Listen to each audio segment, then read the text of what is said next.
বাংলাদেশ ক্রিকেটের কিংবদন্তি তামিম ইকবাল খান আন্তর্জাতিক ক্রিকেট থেকে বিদায় এনেছে।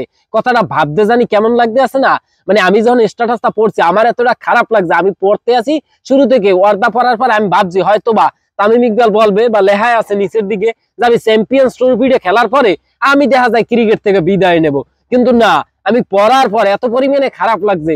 চিন্তা করেন, বাংলাদেশের সেরা ওপেনার, সেরা ব্যাটসম্যান, বাংলাদেশের সবচাইতে আন্তর্জাতিক কোন যে কোনো ফরম্যাট মিলিয়ে রান সংগ্রহের দিক দিয়ে সবাই উর্ধে কোন টি-20 ফরম্যাটে সবচাইতে বেশি রান কোন। এই কয়েকদিন আগেই তো বিপিএল এ যে রংপুরের লাগে ম্যাচটা দিয়া ৮,০০০ প্লাস রান করলে, চিন্তা করেন বাংলাদেশের ইতিহাসে সবচাইতে সেরা ব্যাটসম্যান, সবচাইতে সফল ব্যাটসম্যান, সবচাইতে রান সংগ্রহ বেশি যার, এই প্লেয়ারটা তামিম ইকবাল খান। আচ্ছা, তামিম ইকবাল খান আরো তো ২-১টা বছর আন্তর্জাতিক ম্যাচ খেলতে পারতে, জাতীয় দলের আরো দেখা যায় পারফরমেন্স করতে পারতে। সেরা ক্যাপ্টেন কন, সেরা ব্যাটিং কন, সেরা ওপেনার কন, সবই কিন্তু এই তামিম ইকবাল খান। এখন আমরা সাধারণ মানুষ দেখা যায় তামিমের প্রতি ভক্ত, আবেগময় দেখা যায় দিয়ে বিভিন্ন কথাবার্তা বলি, হয়তো তামিমই ভালো জানে কেন সে বিদায় নিয়েছে, কেন সে খেলতে চাইতেছে না।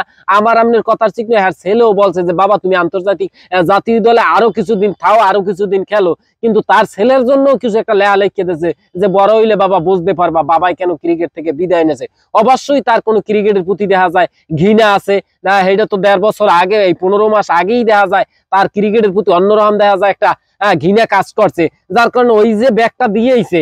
এখন আসলে তার উচিত ছিল আমার মতে যে আসলে এই চ্যাম্পিয়ন্স ট্রফিটা বা আরো ২-১টা বছর তামিমের জাতীয় দলে খুবই দেখার আমাকে ইচ্ছে ছিল, কিন্তু সে দেখা যায় বিদ্যালয়ে চলে গেছে। এই জিনিসটা মানার মতো না, খুব খারাপ লাগতে আছে। স্ট্যাটাসটা পড়ার পর আমার সত্যি অনেক খারাপ লাগছে এবং আমি চিন্তে আছি বাংলাদেশে তামিমের মতো ব্যাটসম্যান কবে আবার দেখতে পারবো।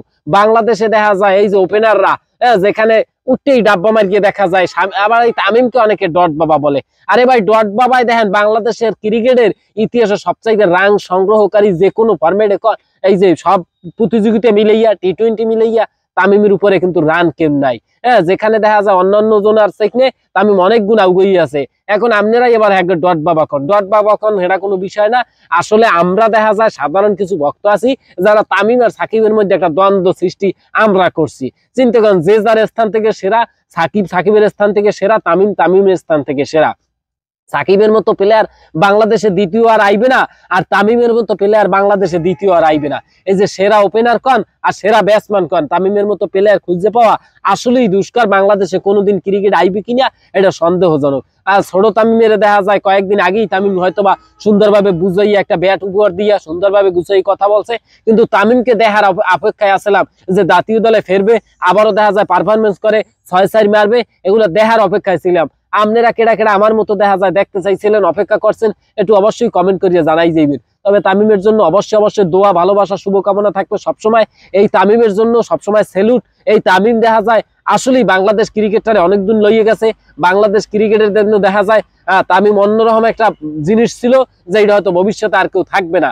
যাই হোক, এই তামিমের জন্য দোয়া, ভালোবাসা, শুভকামনা লইয়া ভিডিওটা হেনি শেষ করতে আছি।